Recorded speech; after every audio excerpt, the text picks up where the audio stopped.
Before we begin, I need to warn you. These 3 stories you're about to hear aren't just scary. They're disturbing on a level that will make you question everything you think you know about what's out there in the darkness. These are real accounts from real people who encountered something that shouldn't exist. Something that wears faces that aren't its own. Tonight, we're diving into the 3 most terrifying Skinwalker stories ever shared on the internet. If you're alone right now, maybe turn on a light. Let's begin. My name is Alex, and I'm 32 years old now. But what I'm about to tell you happened when I was 17, during a camping trip in the Navajo Nation with my older brother, James, and 2 of his friends from college.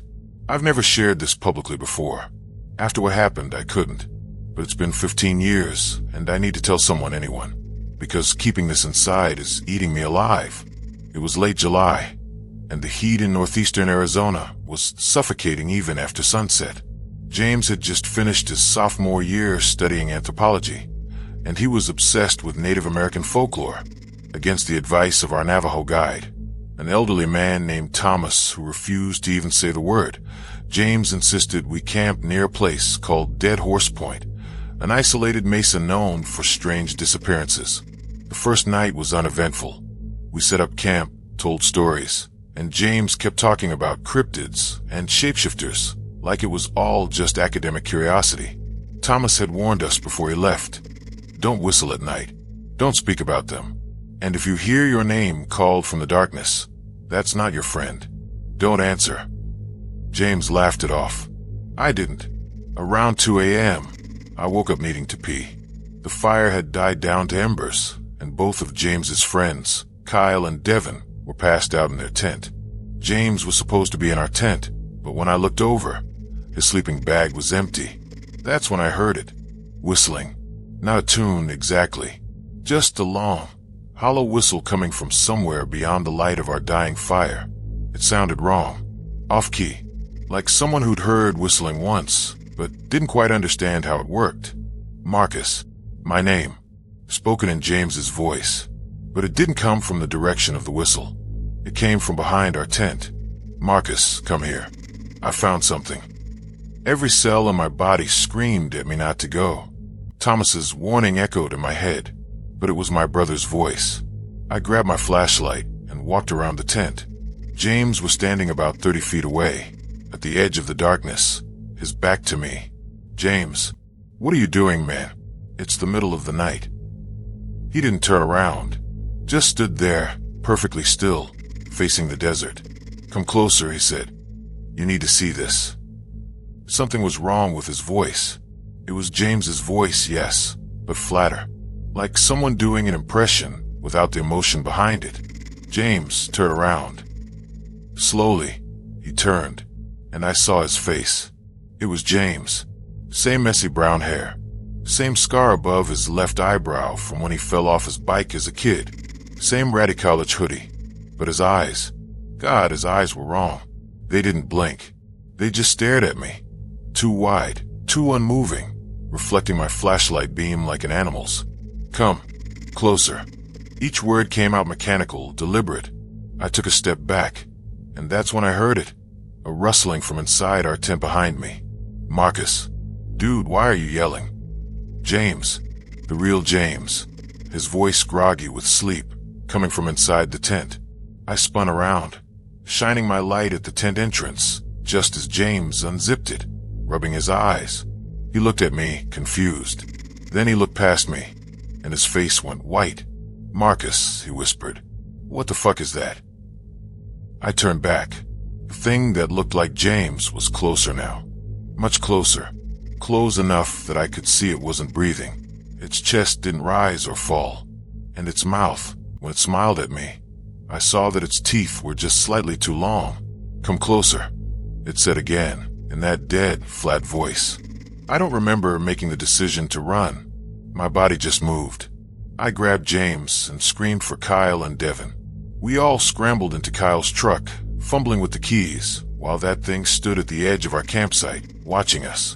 As we peeled out, kicking up dust and rocks, I looked back. It was still standing there, wearing my brother's face. But now its head was tilted at an impossible angle, like a bird studying prey. And then, as we got further away, I saw it drop to all fours and start moving toward us. Not running, crawling, but impossibly fast, its limbs bending in ways that made my stomach turn. I was screaming, flooring it down the desert road, and for a horrible minute, I thought that thing would catch us. Through the back window, I could see it in the dust cloud behind us, moving like a spider, its James face locked in that too wide smile. Then, just as suddenly as it appeared, it vanished into the darkness. We drove straight through to Flagstaff without stopping. Didn't go back for our camping gear. Didn't file a report. What would we even say?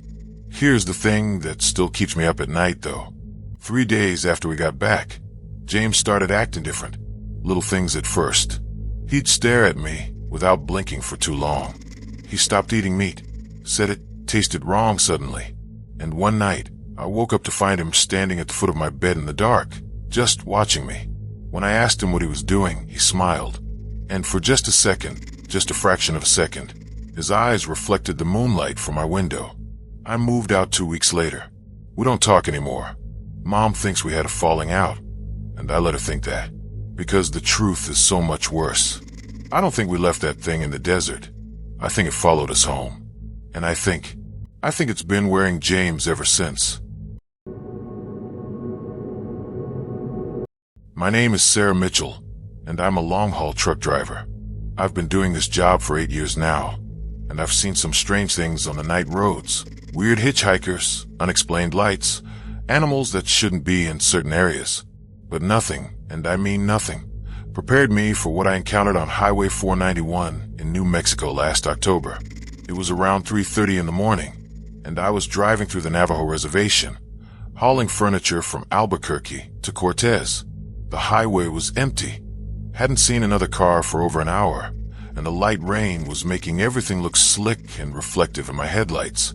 I'd been listening to a true crime podcast to stay awake, but my phone had died about 20 minutes back, so I was stuck with just the sound of my wipers and the engine. That's when I saw him. A man, standing on the side of the road about 100 yards ahead. At first, I thought he was a hitchhiker, which was weird because we were literally in the middle of nowhere. No broken down car, no buildings for miles, just empty desert and darkness. As I got closer, my headlights illuminated him fully, and something made me ease off the gas. He was tall, maybe 6.5 feet, and thin, too thin. He wore what looked like a dirty brown jacket and jeans, and he was completely soaked from the rain. But he wasn't trying to flag me down. He was just standing there, facing the road, perfectly still. I've picked up hitchhikers before when I felt safe doing it, but something about this guy made every instinct scream at me to keep driving. So I did. As I passed him, I glanced at my driver's side mirror. He was watching my truck. His head had turned to follow me, but his body hadn't moved. And in the brief second I saw his face in my taillights, I noticed his eyes were reflecting the light, glowing, like a dog's eyes in a photograph. I shook it off, told myself it was just the angle, the rain, my exhausted brain playing tricks. I cranked the heat and tried to focus on the road ahead. 5 miles later, I saw him again.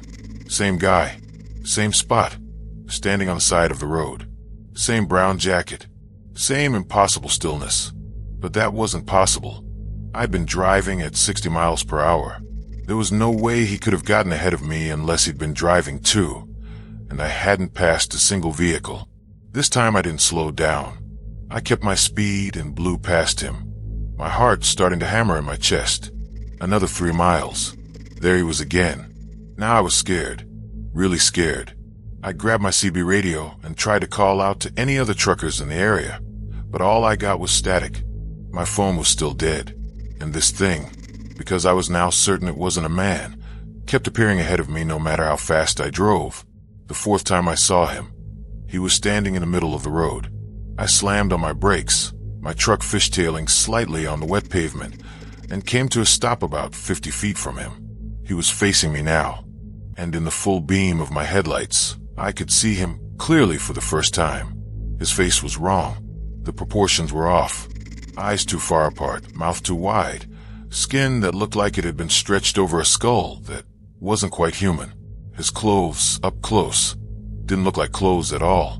They looked like skin. Dried, leathery skin, stitched together into a crude approximation of a jacket and pants. And he was smiling at me. Then he started running. Not toward me, alongside my truck. But he was running on all fours, his arms and legs moving in this horrible, jerking, insect-like way. He ran right past my driver's side window, his face turned toward me, that smile never changing. And I swear to God his neck rotated a full 180 degrees to keep eye contact as he passed. I screamed. I actually screamed. Something I've never done before in my life. And I floored it. My truck lurched forward, engine roaring, and I pushed it as fast as it would go. 70, 75, 80 miles per hour on that rain-slick highway, not caring about safety, just needing to get away. I looked in my passenger mirror. He was still running beside me, keeping pace. At 80 miles per hour, this thing was running alongside my truck on all fours like it was nothing, his limbs moving in ways that defied physics, his head still turned toward me, still smiling. Then he started laughing. I could hear it over the engine, over the rain, over everything. A high-pitched, chittering laugh that didn't sound like it came from a human throat. "Let me in, Sarah." He knew my name. The thing knew my name. "Let me in. I'm cold. Let me in, Sarah. Sarah. Sarah." Over and over, in a voice that sounded like it was imitating human speech, but getting it wrong, getting the pitch and rhythm all wrong. I don't know how long he ran beside me. It felt like hours, but was probably only minutes. Then, as suddenly as he'd appeared, he just stopped. 1 second he was there. The next my mirror was empty, showing only dark road behind me. I didn't stop driving until I reached Cortez at dawn. I went straight to the police, but what could I tell them? I saw a monster on the highway. They'd think I was on drugs or having a mental breakdown. I quit long-haul driving after that. Couldn't do it anymore. I work local deliveries now, and I'm always home before dark. But here's what still terrifies me. Last month, I was parked outside a grocery store during my afternoon shift, and I saw a man standing across the street. Tall, too thin, wearing what looked like a brown jacket. He was staring at me, and when a car passed between us, blocking my view for just a second, when it passed, he was gone. But on the window of my truck, written in the condensation on the inside, where only someone I in the truck could have written it, were 3 words. "I found you." My name is David Hargrove. I'm a wildlife photographer, and I've spent the last decade traveling to remote locations across the American Southwest, capturing images of predators in their natural habitats. I've photographed bears, mountain lions, wolves, animals that could easily kill me if things went wrong. I've never been afraid of wildlife, but after what I captured on my trail camera in the Superstition Mountains of Arizona last spring, I'm afraid of something far worse. I'd been contracted by a conservation group to document coyote populations in a particularly isolated section of the Superstitions. I set up 6 trail cameras in a grid pattern across a 15-mile area, each one motion activated, set to capture both photos and short video clips.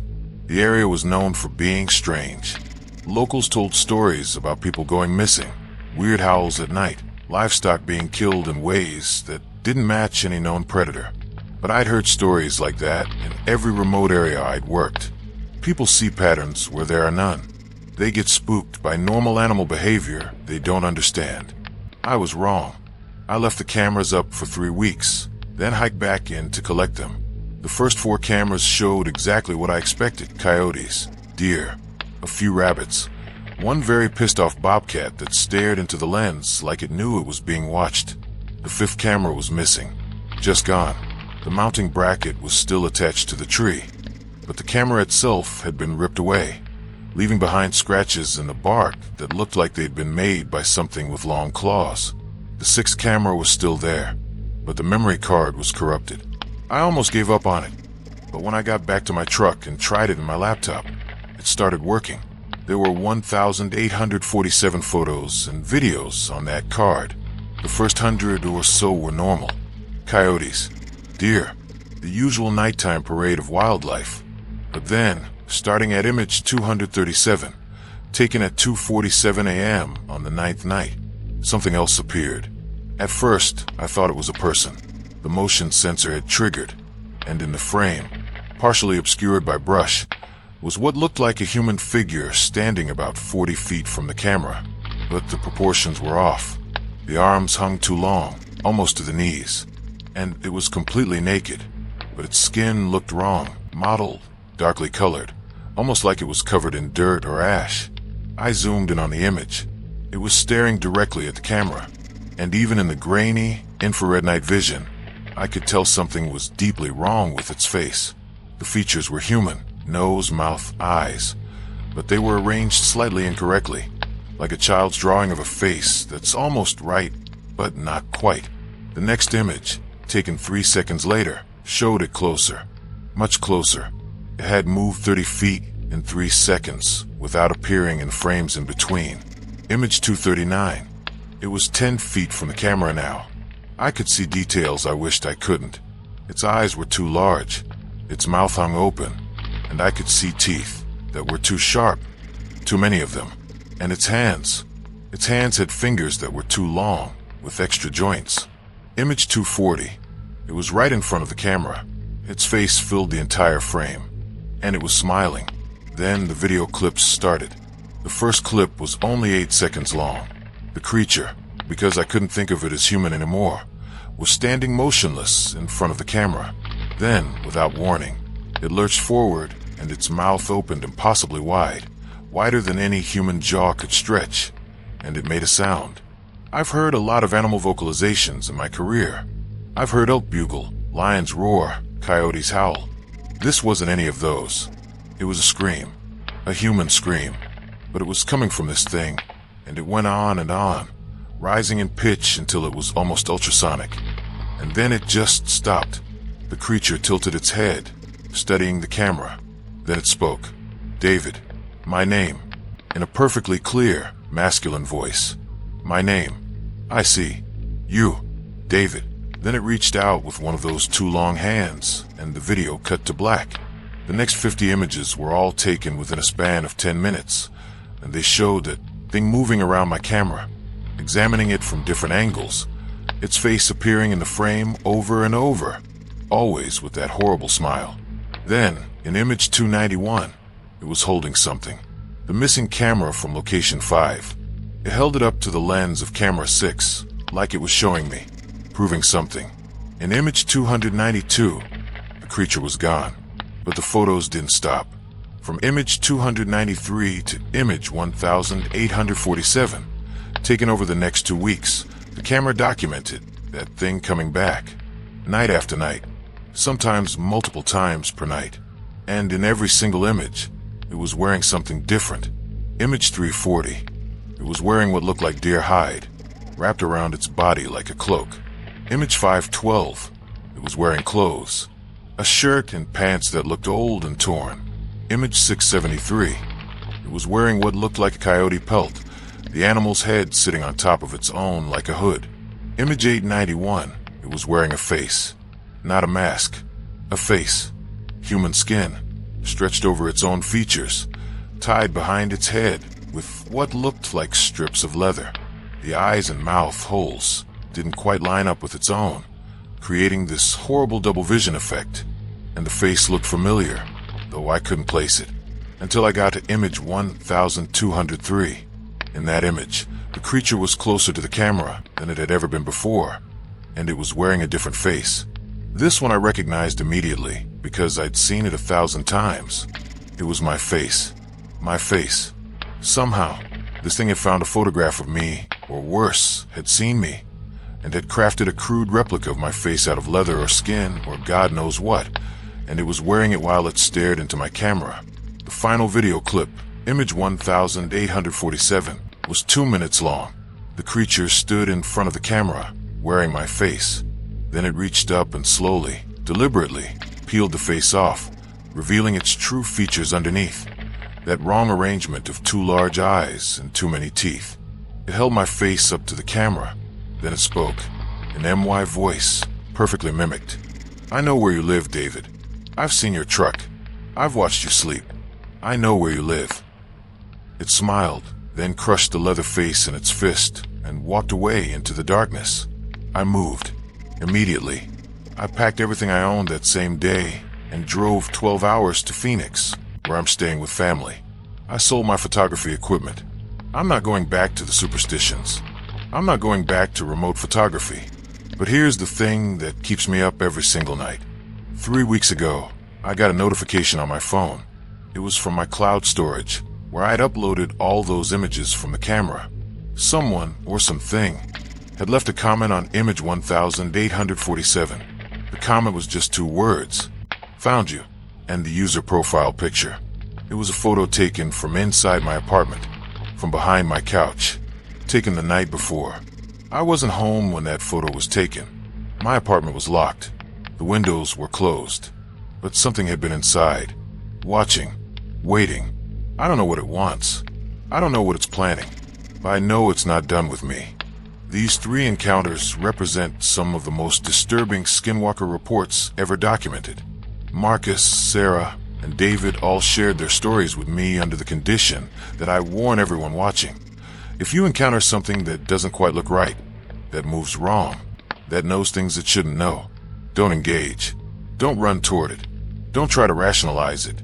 Just get away, as fast as you can. And whatever you do, don't let it follow you home. If you've had a similar encounter, you can share your story in the comments below. But be warned, sometimes, sharing these experiences can draw attention. The wrong kind of attention. Stay safe out there. And remember, not everything that looks human is human.